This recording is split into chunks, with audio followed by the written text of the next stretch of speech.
Kota tanpa buku. Pernahkah kau ke toko buku, perpustakaan, atau taman bacaan?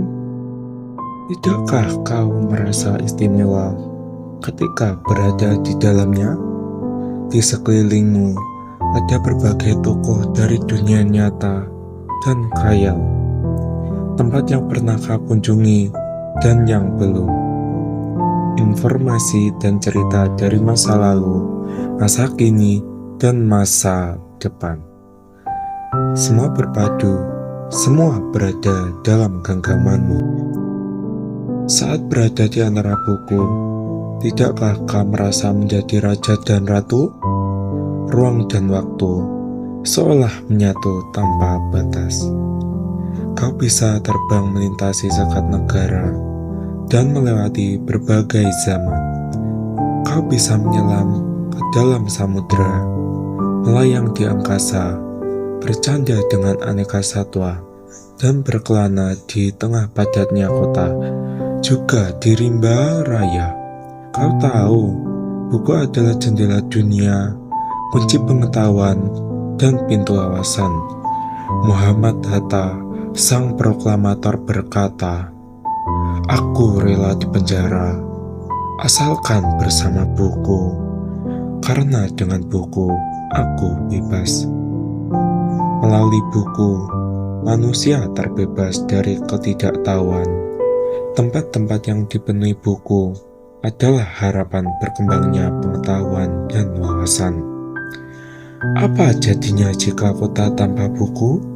Pantaskah dia disebut kota? Di kota itu, mungkin kabar datang dari sumber lain, dari koran, televisi, atau internet. Mungkin informasi dan cerita datang dari cerita nenek moyang, bagai dongeng-dongeng sebelum tidur. Irama warganya pun tiada beda. Bangun pagi, bertebaran di muka bumi untuk berbagai keperluan, untuk kembali pulang siang atau sore harinya. Setelah itu, mereka berangkat tidur dan memulai lagi hari berikutnya. Semua serupa. Di kota itu, mungkin ada bangunan bernama perpustakaan. Di dalamnya, buku-buku berderet dalam rak yang tak terjamah. Tiada tangan meraih dan membuka halaman demi halaman dengan sukacita. Mungkin juga ada tumpukan buku di sudut-sudut sekolah yang sepi dan berdebu, jarang dikunjungi, jarang dibaca. Buku-buku di sana teronggok tanpa nyawa. Bagaimana dengan kotamu? Mungkin kau tinggal di tengah kota yang megah, atau di gang sempit, di desa terpencil, di pesisir, atau di kaki gunung. Adakah perpustakaan, taman bacaan, atau toko buku di dekat rumahmu? Jika ada, apakah tempat itu menjadi wadah berkumpulnya anak-anak dan warga, menjadi pusat berkembangnya wawasan dan pengetahuan, atau hanya menjadi pajangan? Maukah kau menjadi orang yang menghidupkannya? Kau bisa mengunjunginya dan mengajak teman-teman membaca dan berbagi cerita di sana.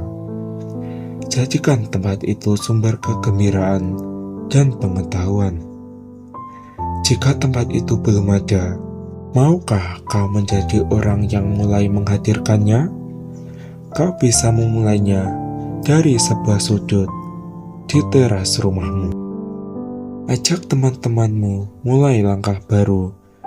Jangan biarkan waktu berlalu tanpa buku. Siapapun dirimu, bersahabatlah dengan buku. Dia akan menjadi teman setiamu sepanjang waktu.